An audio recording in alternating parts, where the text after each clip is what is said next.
Good morning. It is the weekly Department of Labor and Employment update on UI claims load and other topics that we're seeing within the agency. I'm Cher Hobbins, Deputy Executive Director of CDLE. With us today, we have Joe Barella, Executive Director for CDLE, Ryan Gedney, Senior Economist, and a number of senior managers within the Unemployment Insurance Division to help us out and answer questions.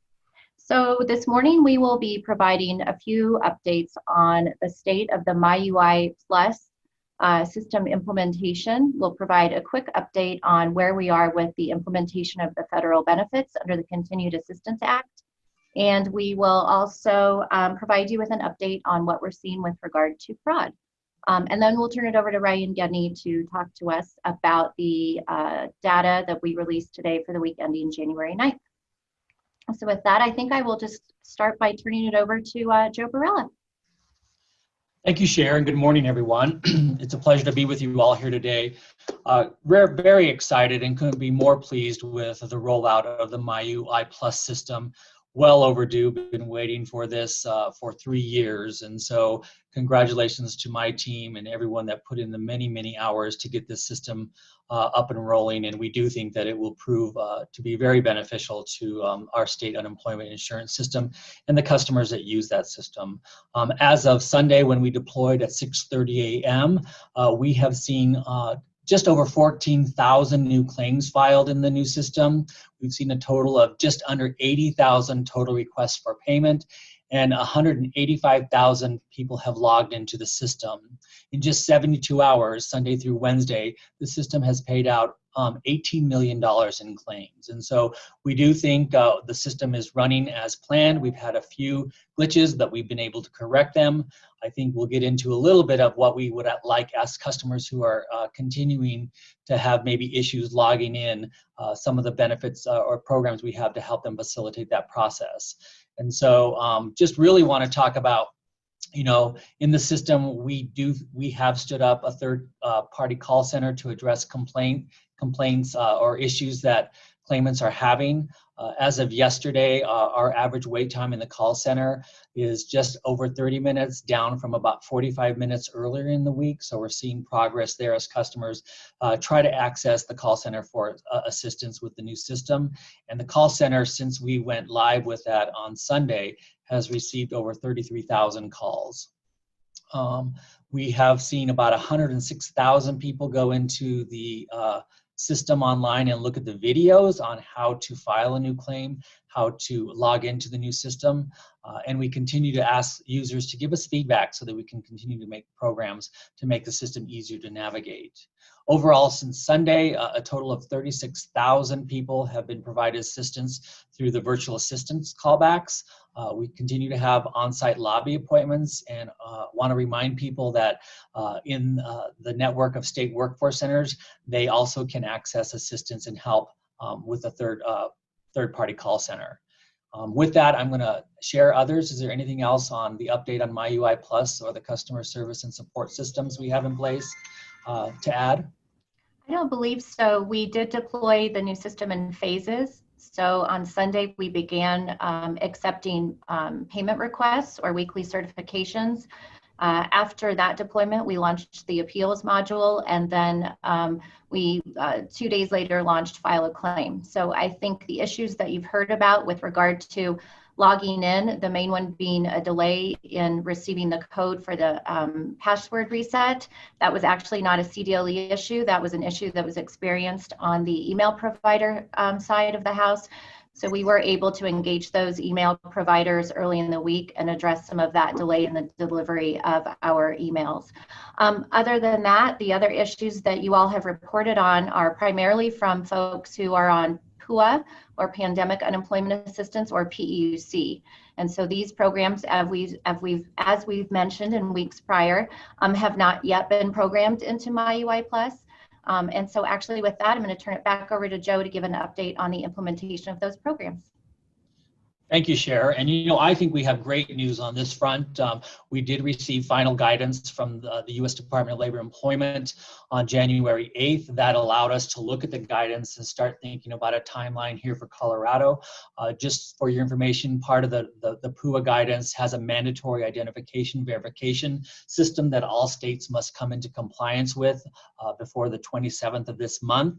CDLE has secured an identification process that we will put into place that helps us meet some of those new requirements. And this allows us to start now thinking about how do we program the new system to start paying out the benefits that the Continuing Assistance Act provided for. And so that's exciting. We do have our programmers from OIT, CDLE, and Deloitte working on that. We do want to let you know that we will be using ID.me to meet the federal mandate for identification processing. It's a vendor and a software system that 27 other states are using and putting in flight. This identification product will allow us to use it online. It will allow virtual and in-person ID verification processes.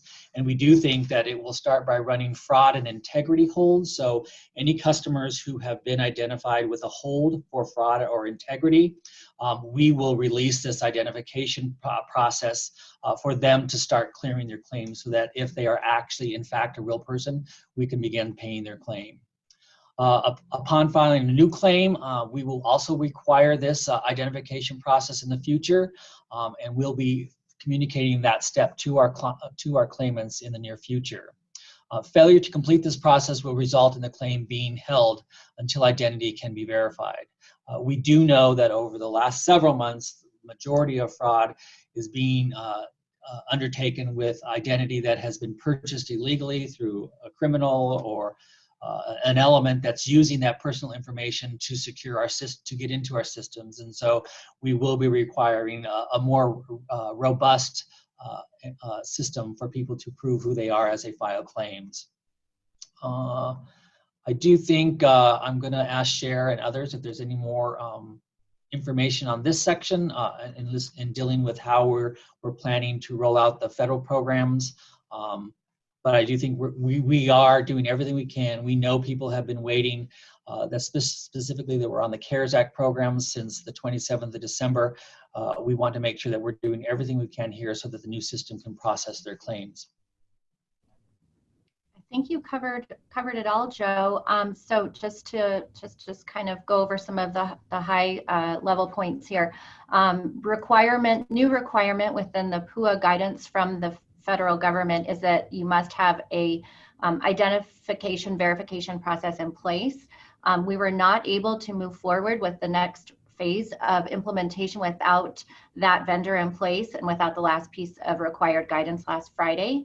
And so again, the vendor ID.me that is supporting 27 states with this new requirement will be working on implementing that system for us, probably within the next 1 to 2 weeks. If not sooner. And so we'll definitely keep you all posted. It could be in the next few days, but certainly we have some testing to do with that vendor again. And we're going to start with those claims that have had fraud holds and target those claims to run through the process to provide required identification verification. And then as Joe mentioned, we will roll that platform into new claim filings. But this is a requirement with the UI program now, specifically within the federal benefits, but we will be applying it to state UI as well. And we will keep you posted as that moves forward to implementation. Phil or anyone else on the UI side, anything we missed there on ID.me? Nope, okay. I will pause and just go back to, let me see if I can answer your question, Charles, but I may ask Phil to add in. So we have right now about 30,000 reports of fraud that the team is working through. A couple of things that we'll be working on. We are working on automating that process, number one. As I said, we're also going to be applying ID.me to those reports of fraud where somebody's claim is on hold, but also to work through those that have been reported in as fraud to us to streamline the removal of any fraud holds or to close the claim down when somebody's reported it as fraud. So unfortunately, it is possible that somebody reported that they were a victim of fraud into the department, and because of the backlog in those reports into the department, it wasn't immediately closed down. So let me say to Charles, to your point, so it's possible they would still continue to get communication from the department. But within the next few days, we, as I said, will be implementing some automated processes that ensure that those claims are closed, and then turn our attention to, on the other side of fraud, perhaps individuals that have been caught up in fraud holds, and allowing them an opportunity to prove their identity. Phil, do you have anything to add on the question from Charles? Yeah, it's a rather lengthy one, but I think I'll jump in a little bit because part of it, there's actually two questions similar to this related to if you reported a fraudulent claim, how did I still get a debit card? That has to do with how claims are filed. So initially, when a claim is filed, it will also create a file at that time that goes to US Bank to actually create and mail out those debit cards. So there would be a cross in time. Somebody could report that. We will have shut the claim down, but then US Bank is still using that file to mail out those debit cards. If all of you remember from our phone call last week, we talked about individuals who receive debit cards. If you receive this RELIA card in the mail, this would be a good indicator you need to contact us on that form to report fraud if you didn't request one. As we've seen going into this new system, if you receive a password reset that you didn't request, that would be a good indicator you need to contact us on that form to report potential fraud. As Cher mentioned, the prior manner to handling the fraud reports was highly manual, labor intensive, required individual staff to go through and add those to claims. That was a limitation within the old state system. Within this current system, MyUI Plus, we have a better ability to take that and automate that process and more immediately shut down those claims and put holds on them at this point in time. Just another thing you should be aware of, Charles and others asking related to the RELIA card, just because you received a RELIA card doesn't mean there's one dime on it. That's part of the process. What the fraudsters have been doing is going in. The initial default was to send a RELIA card. They would go in immediately after that or the next day and update the account to change it to direct deposit so that it was going to some other type of card. So by the time the RELIA card gets to you, no money's been placed on it, but we still need you to report that because, again, that's the indicator that there's a fraudulent claim filed on your behalf. So to your question, Charles, this is one of the issues that we experience with multiple systems. You have multiple databases and multiple outdated technology and systems trying to interface and speak to one another, which creates manual processes or the inability for, at the point of a report of a fraudulent claim, for it to be closed. That's one of the benefits of MyUI Plus. And so we're hoping, again, through some automation and other process improvements to address the timing with which a claim gets closed down. Certainly, if an employer does see a claim filed by one of their employees who is still on the payroll, they should also report it through the fraud form, and they can also call our employer services unit to report it. I will just tell you, eventually, through this automation and the new upgrade with the MyUI Plus system, we will move toward a more efficient process of when those are flagged, closing them on the employer side. If they show up as benefit charges to their account, we will issue corrected benefit charging statements. And so again, certainly they can contact the employer services unit to report it there. Okay, let's see. Phil, I think we've touched on the debit card issue. What about detecting fraud in MyUI Plus? Can you speak to that quickly? I think we've done a pretty adequate job of that. Yeah, I hope so. The data that we can look at in MyUI Plus is much more real time. In our old system, there was a lag in the data. So with that, we would be reviewing specific trends in old data within that system And then having to try to create fraud holds in the old system took much more work. In other words, it took some additional programming to do in order to run those through. Within MyUI Plus, it again is utilizing and leverage what we had in the PUA system, which were those fraud holds, same fraud holds that we're using, but now they're able to work just as they did in PUA. Now, that's not to say that we are not going to catch up innocent people. So I fully expect next week or in 2 weeks, we will go from discussing how much fraud there may be to the total number of people who are caught up in fraud holds again in a cyclical manner. While we make every attempt to avoid that, we continue to look at, and we have to continue to refine those fraud holds and continue to put other parameters on them.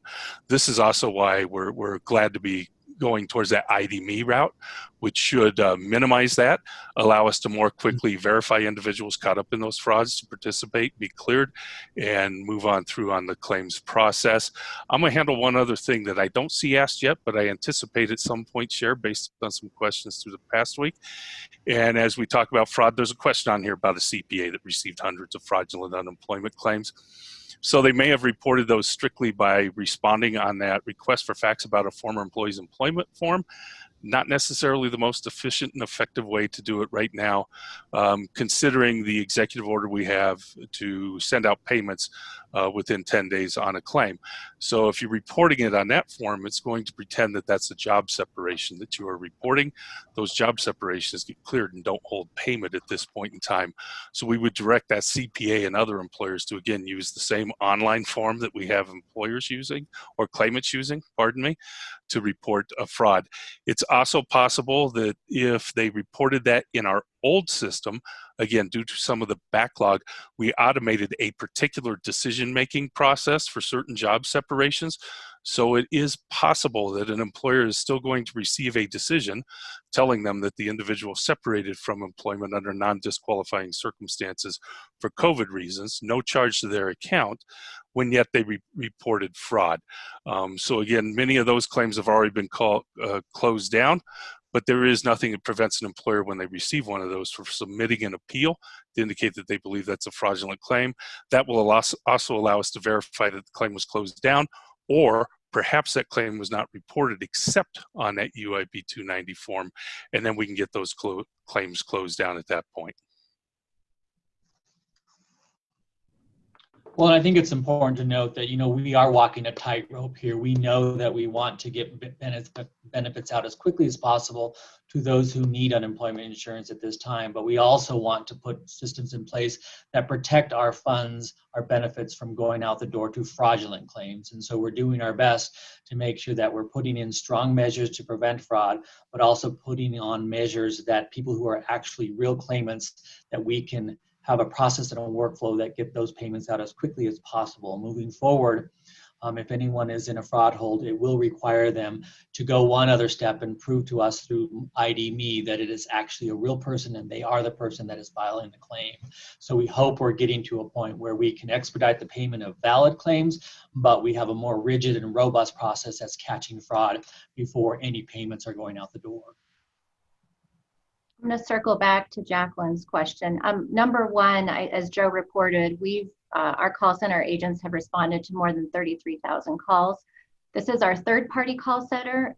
It was set up after PUA was implemented to address PUA-specific questions. There are about 400 agents staffed in that call center. They do have limited access to claim information. And so the goal with this, initially as we deployed it on Sunday, was to provide very high-level technical assistance to folks who were now having to log into a new system and had questions about passwords or functionality.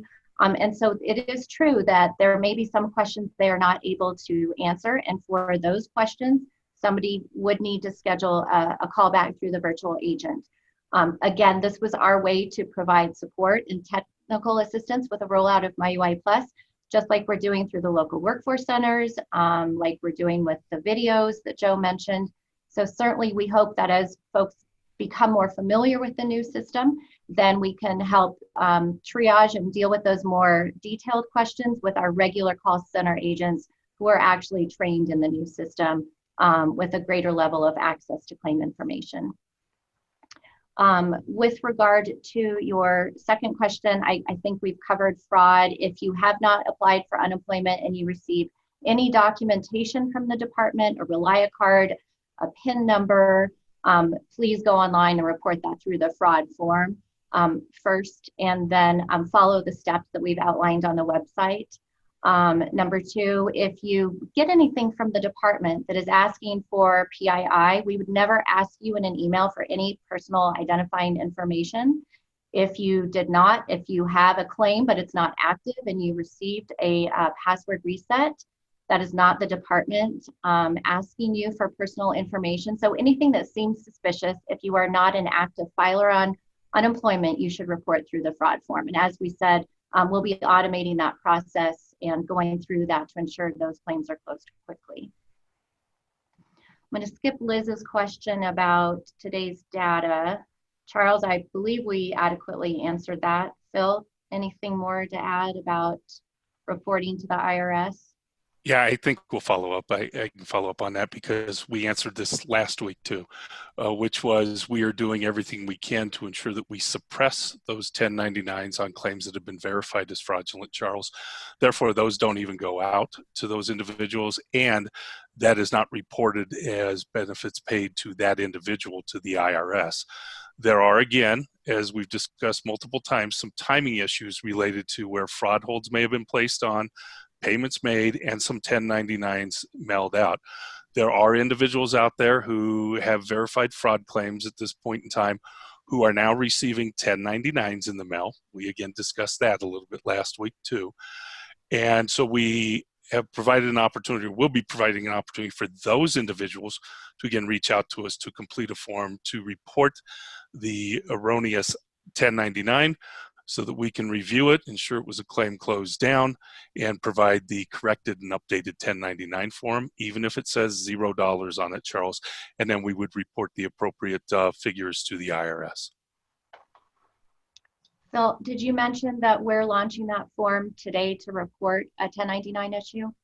I did not mention it was today, sorry. Okay. We hope to add that to the website later today. I think we addressed how ID.me works. Again, there are a number of options a claimant can go through to verify their ID. It is a requirement it will be a requirement for new claims, and we'll be applying it to all of the fraudulent claims that we have on hold. Essentially, the claimant will receive an email from the department and outline the steps available to them to verify their identification.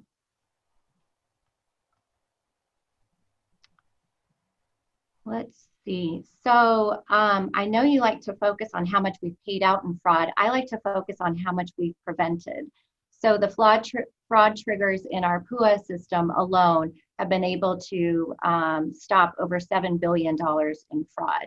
Now, certainly, we also have paid out on fraudulent claims. I was looking for the number here. Phil, I don't know if you can find it sooner than I can. So I might have to circle back with you guys on how much we have actually paid out. Just a reminder that PUA was implemented and written as a piece of legislation that had some flaws with regard to identification verification. That is why in this latest round of PUA guidance, there are ID verification requirements in place. So with the fraud triggers that we applied in the PUA system now being applied to regular UI, we think we will continue to see an increase in the fraudulent claim activity combined with the opportunity to implement ID.me. So I'll circle back with y'all in a minute on how much we've paid out.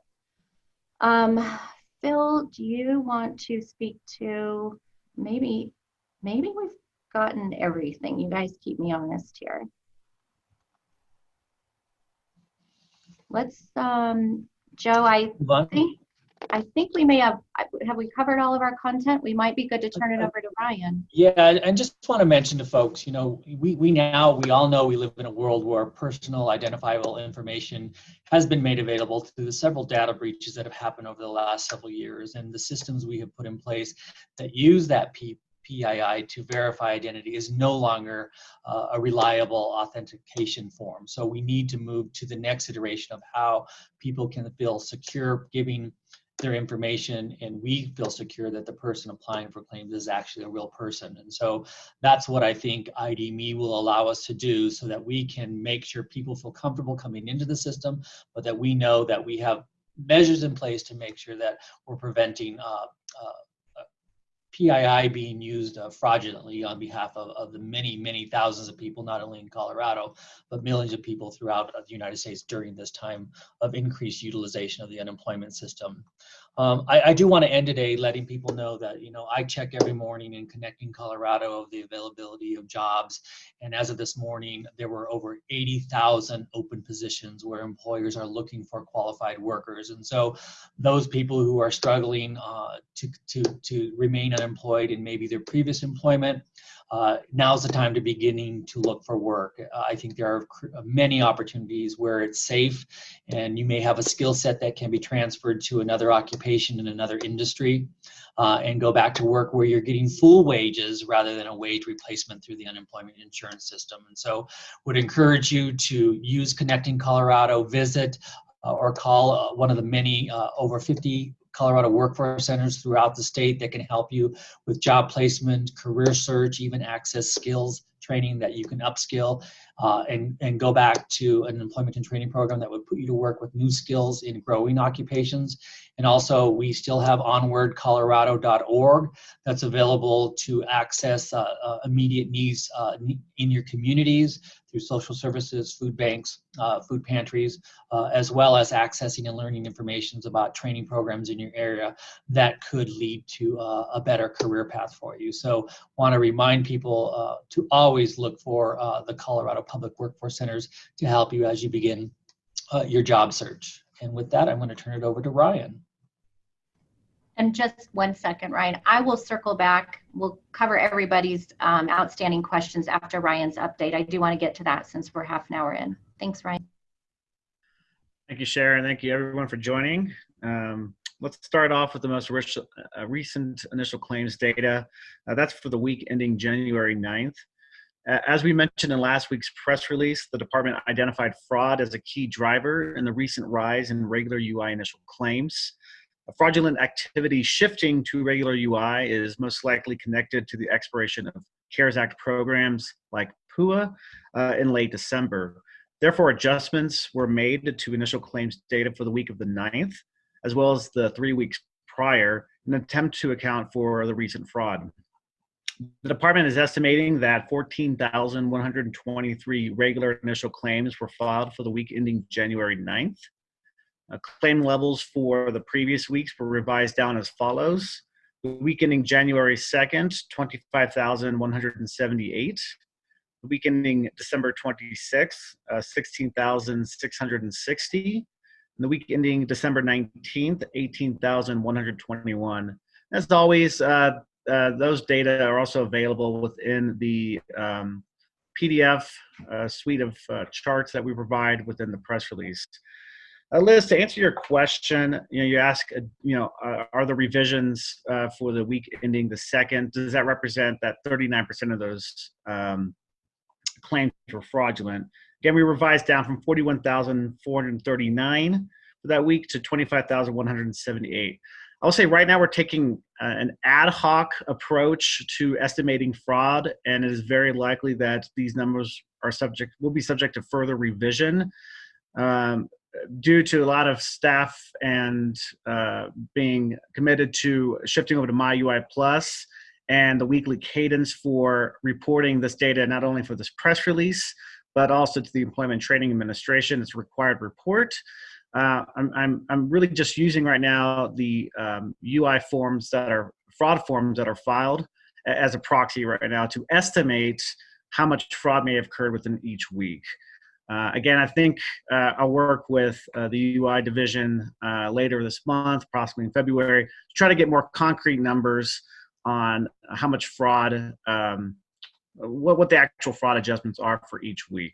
So I hope that helps, but just right now, we're just trying to take an ad hoc approach. As I mentioned, the department will continue to adjust regular UI claims for fraud, and further revisions to prior weeks, as I said, are very probable. Unfortunately, fraudulent activity can distort economic meaning and significance. So the department recommends caution when analyzing and interpreting recent trends in regular UI initial claims. Liz, so you asked what was the number before it was revised. Okay, another thing with the week ending January 9th, it's a really weird week because of the dark period prior to go live. So people were only able to file initial claims for the 3rd, 4th, and 5th of January. Phil, correct me if I'm wrong. And so it's a truncated week. We initially had something around 20,000 initial claims for that week, but the 9th, I think, is really an outlier in terms of claims activity because we have such a short week and it was right before we shifted to MyUI Plus. So I hope that answers your question, but it is an atypical week. And I'll get to questions too after I get through my talking points here. But no pandemic unemployment assistance or PUA initial claims were filed for the week ending January 9th. That will continue to be the case until the PUA program is set up in MyUI Plus to reflect guidance that stemmed from the Continued Assistance Act, and Coloradans are able to file PUA claims. Regular UI continued claims increased significantly for the week ending January 2nd, 146,700 compared to 109,400 the week prior. That spike in continued claims is most likely due to the December 29th guidance.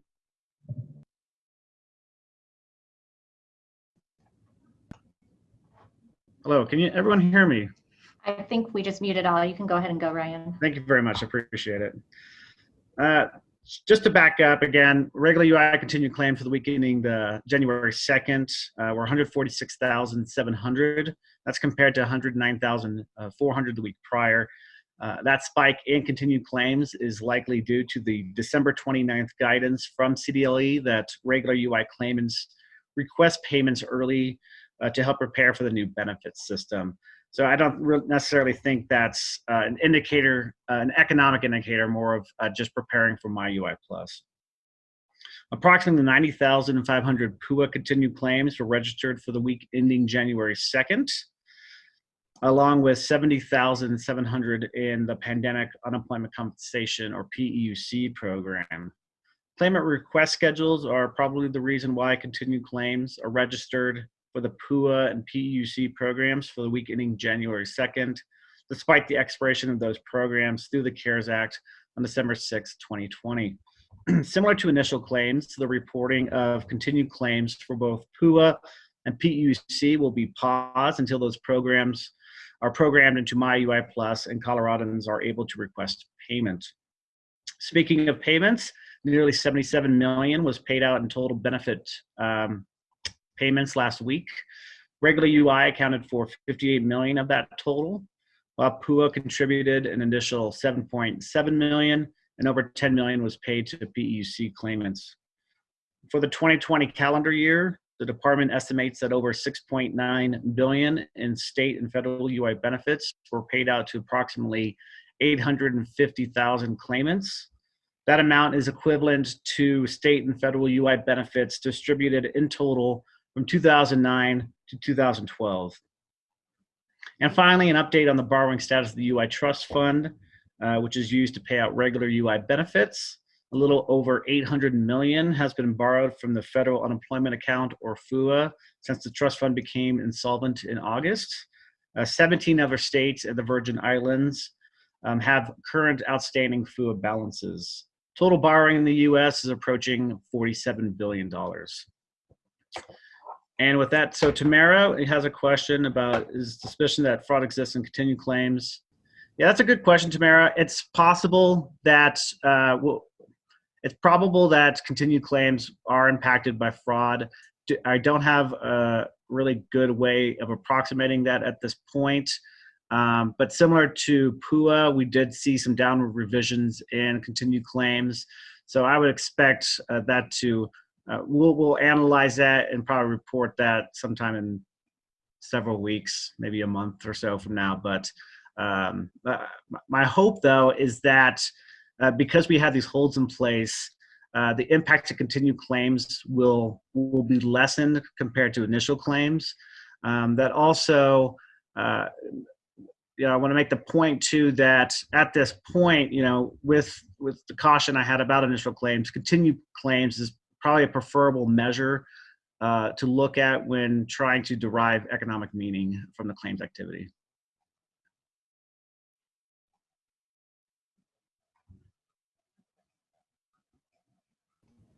Ryan, are you all caught up? I think I'm caught up. I have a question on the borrowed amount and plan to restore the fund. At this point, we do have interest-free payments through March 14th, I believe, and our interest due to the feds would be at the end of September of 2021. But right now it's just kind of seeing what the recovery looks like and what plans and the best course of action there is for eventually repaying the trust fund.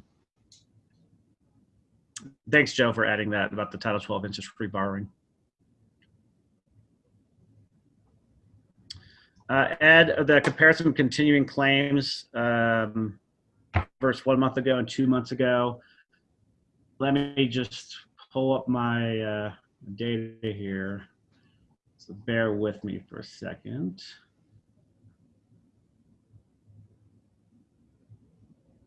Phil? Yeah, so Go ahead, Ryan. go ahead. Go ahead, Sharon. I was something to add. I was gonna filibuster with Phil while you were doing that, but Go for it. No, that's great. Good. Phil, do you mind touching on the question just real quick? I lost it here. Was about people who have provided their identification previously. Will they now be going through ID.me? I think I know the answer, but I'm gonna defer to the expert here. Yeah, they will ultimately receive a link where they will need to update and provide the same to ID.me. I understand that's frustrating for individuals, but ID.me operates on their own platform to verify those identification documents with other data. I will tell you that they have the capability where it uses a little more of a biometric match to it, where it's going to be using facial recognition technology to determine that you are on that document who you say you are in order to verify those. So I did see another question on there. So how is this going to help prevent fraud? It's going to do that, exactly that. Eventually, when you have that up front to file a claim, you're going to have to present that, verify you are who you say you are. So that takes a lot of the fraudsters out who really are just counting on systems where they can go in and just enter data, that PII that Joe has been talking about earlier. And as long as we're waiting and filibustering for Ryan, Charles, I'm going to go back and circle back on your one question about the 1099s. Do we expect to discover some more fraud by somebody who may have tossed a RELIA card or not gotten a RELIA card, now gets a 1099? That answer is unfortunately yes. And again, when those individuals receive that, we would encourage them to fill out the online form so we can get that updated, get that claim closed. They may have other issues where we will have to instruct them other things they will need to do with IRS to report that was not them, and then get the corrected 1099 way. So Charles, sorry. Hey, Sherry, this is Joe. To Ed's earlier question I saw in the chat in regards to what changes or what impact did MyUI Plus monetization have on the employer or businesses, and can you address that? I believe it's just a better forms and communication, but really the focus of this modernization was just the claimant side of the system. We are looking at legislation and funding to look at the employer business side of the system this session.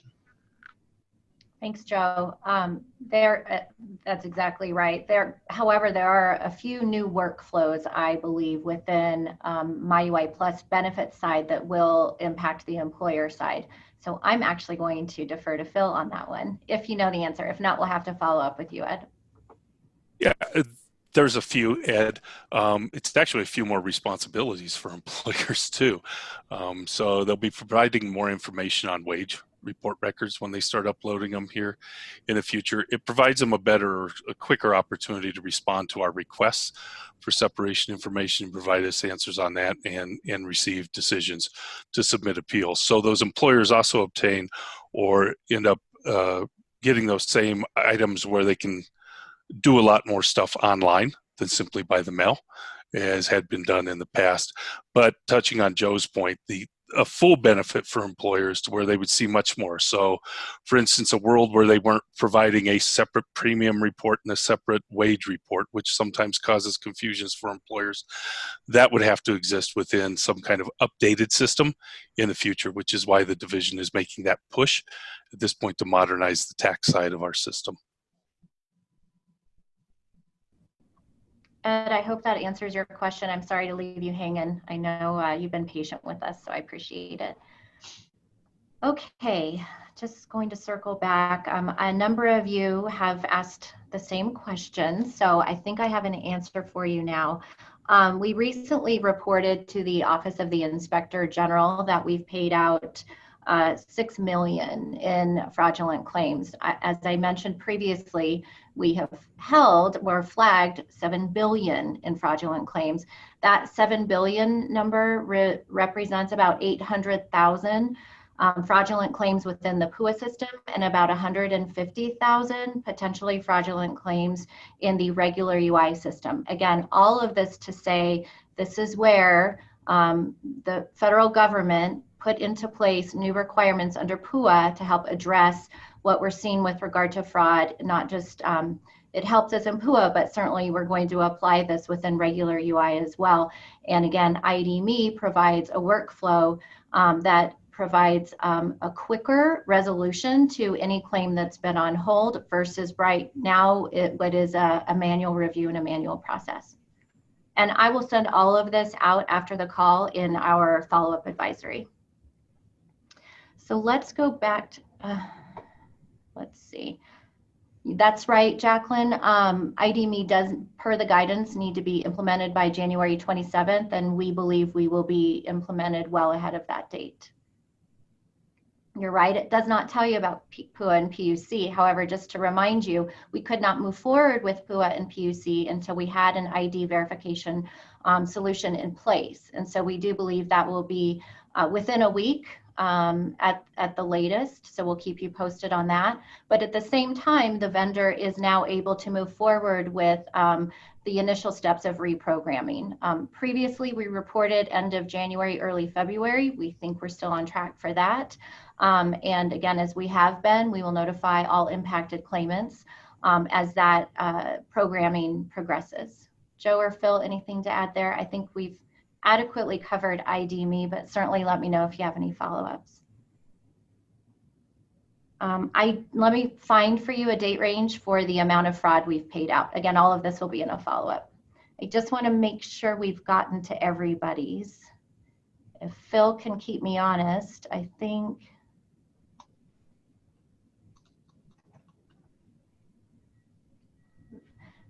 So Tamara, that will all be part of the reprogramming that's done in MyUI Plus. And so again, now that we have all of the guidance, the vendor's looking at all new guidance for all programs within the Continued Assistance Act.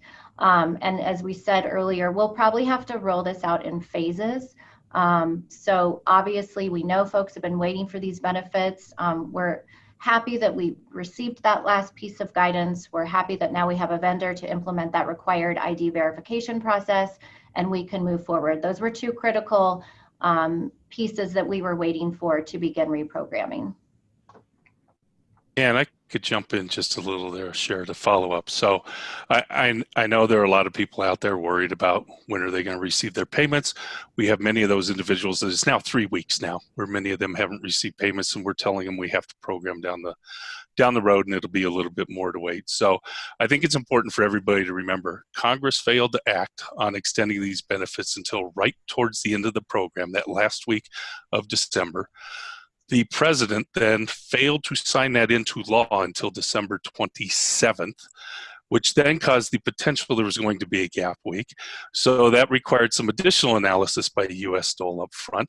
US Dole cannot do their analysis until it actually becomes law. And so it takes US Dole almost 2 more weeks before they provide us all of the information we need, which was January 8th. So again, understanding that individuals have been waiting 3 weeks or longer for payment, we have had all that information to begin processing and developing a new system for 6 days now. And we are moving ahead and rapidly moving ahead to be able to deploy that.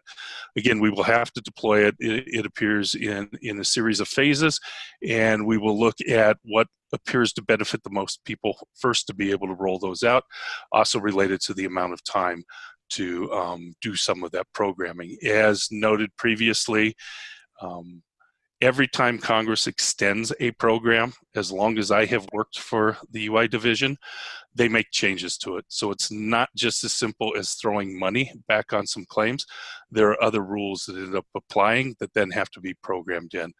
We believe that this can happen far more quickly in our new system than in the old system that we were in a week ago. So if it ends up taking 4 or 5 weeks, again, I'm just picking random numbers. If it were to take 4 weeks in the current system, our prior system would have taken at least 8.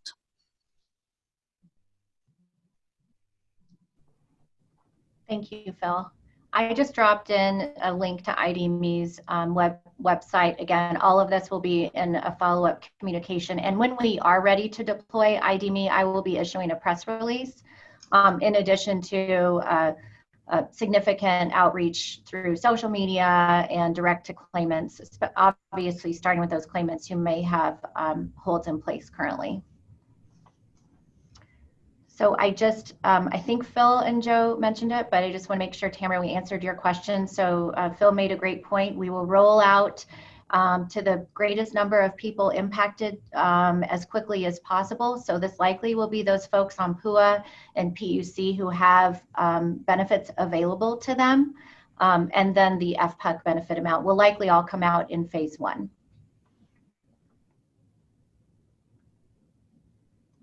Okay, let's go back up. Sherry, I think there's a question from Liz in there that says, will people on hold have to wait longer? I think we said several times that those are the first individuals that will be sent the IDME process so that we can release those holds as quickly as possible. So again, people who are stuck in a fraud or integrity hold will receive the IDME opportunity to verify their identity and start processing their claim the first out of the gate. Yeah, I think that's it, Joe. So anybody who has a fraud hold, whether that's PUA or regular UI, will be the first groups to go through the IDME process, and then we will implement it for new claims.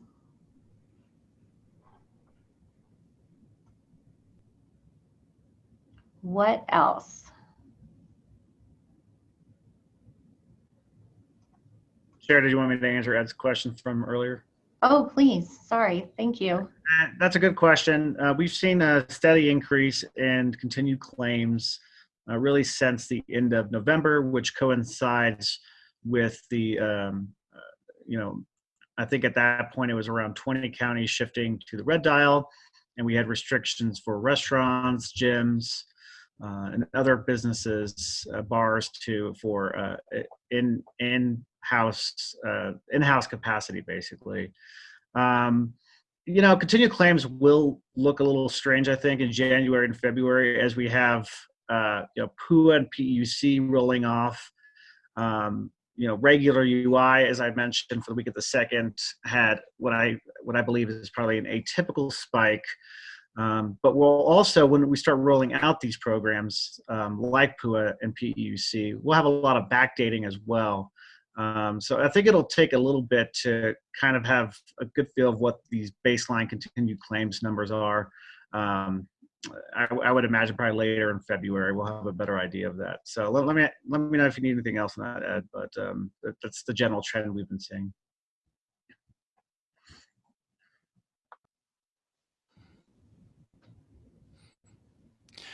I'll jump on Tamara's question really quick here, Cher. So are people who've been receiving regular unemployment now going through the fraud process as well, and may now get flagged with integrity holds? The answer is yes. They have moved over into MyUI Plus. Again, that makes it far more efficient for us to apply those fraud holds than when they were in the prior system.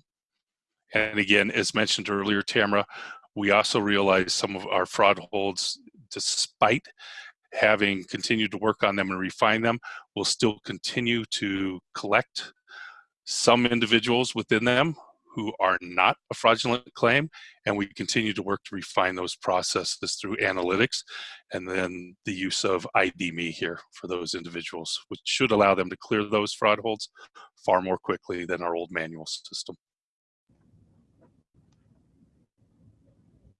Ryan, back to you. Let me unmute myself. Ed, we do have specific numbers. They're rounded at the thousands within the PDF we provide in the press release. I could give you numbers if you want, but for instance, for the week ending November 21st, 2020, there were we had about 79,000 regular UI continued claims. For the week ending December 26th, regular UI continued claims were 109,000. And then we also saw, say in PEUC for that week, or actually PUA, we reported 59,000 continued claims. And the week ending the 26th, 98,000 continued claims. It's possible that 98,000 may be subject to fraud revisions or not. I'm uncertain on that. And then for PEUC, we saw a slight increase from about 67,000 continued claims to about 71,000 continued claims. Also for the week ending the 21st, we were still paying out SEB payments. People were still on continued claims with state extended benefits. So that had an impact as well for the November period. Tamara, the answer is yes. Now, again, we applied all of the PUA fraud triggers within the MyUI Plus system that applies to regular UI. So if somebody has been receiving benefits previously and suddenly meets one of those fraud triggers, 27, I believe, within PUA, then yes, it would potentially flag their claim. However, ID.me will allow them the opportunity to verify their identity and release that hold. You know, it's a balancing act. So we had to, early on in the pandemic, expedite benefit payments to so many people who desperately needed the help. And so within that population, you're likely paying some who are not eligible. We put fraud triggers and identifiers in place, and now you catch people who unfortunately probably, some of them, keep in mind, the majority of the fraud holds are legitimate fraud. Let's be clear. So we wouldn't have been able to flag $7 billion in fraud if there weren't legitimate fraudulent claims. However, within those fraud holds, there are legitimate claims who are caught up. This is where we believe ID.me will help us move through that, that list of fraud holds that are in place now. I did want to clarify one thing. I think it was a question around the 30,000 reports of fraud. Phil, did you? Okay, Amy, I think we addressed the difference between the old system and the new system with regard to how fraud is being, potential fraudulent claims are being held. The 30,000, those are reports of identity theft that has related in a fraudulent claim. So I just want to clarify that. So if a person receives a debit card, a PIN number, a 1099, those are the people reporting into that form, and that's about 30,000. Two separate numbers here. I did, Tamara. So the fraud holds, we have 800,000 PUA fraud holds, which we believe are legitimate fraud, and now we'll move into investigation, and 150,000 with regular UI, all of whom will have an opportunity to prove their identity.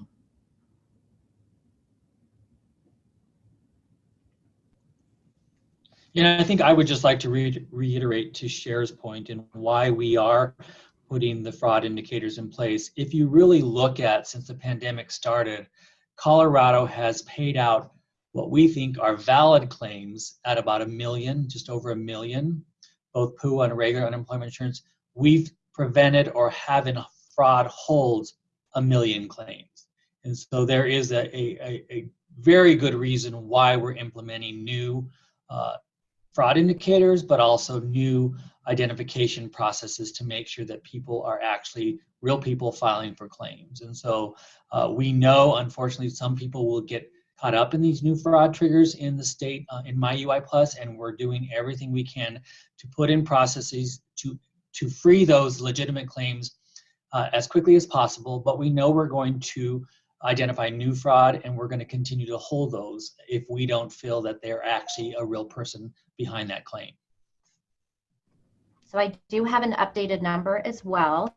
Between PUA and regular unemployment, we've paid out about 10 million in fraudulent benefits, and that's what we've reported to the Office of the Inspector General, compared to 7 billion that we've not paid out.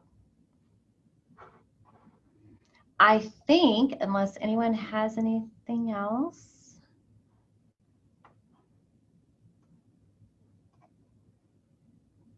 Thank you, Charles. We always appreciate a kudo now and again. I think that's it for now. Obviously, if you have any other questions or other follow-ups, please feel free to let us know. A couple of quick things to close us out. Early on in the pandemic, we held a number of virtual town halls, and these town halls can accommodate up to 30,000 individuals, and we will be resuming this series next week. So I'll send out more information through an advisory, but the first one will be on January 20th, 9 a.m. for English and 1 p.m. for Spanish. So again, look for more information on that in the next few days. Our next press call will be next Friday, the 22nd. That will be reviewing December employment situation. This will be, we think, a critical update because those numbers will reflect what we saw with some of the closures moving the state to a red zone. So certainly that will be informative, and we'll have a lot of detail to share on the state of the state's economy in December. So with that, we'll close out. Thanks everyone, and we'll see you next week. Take care. Bye-bye.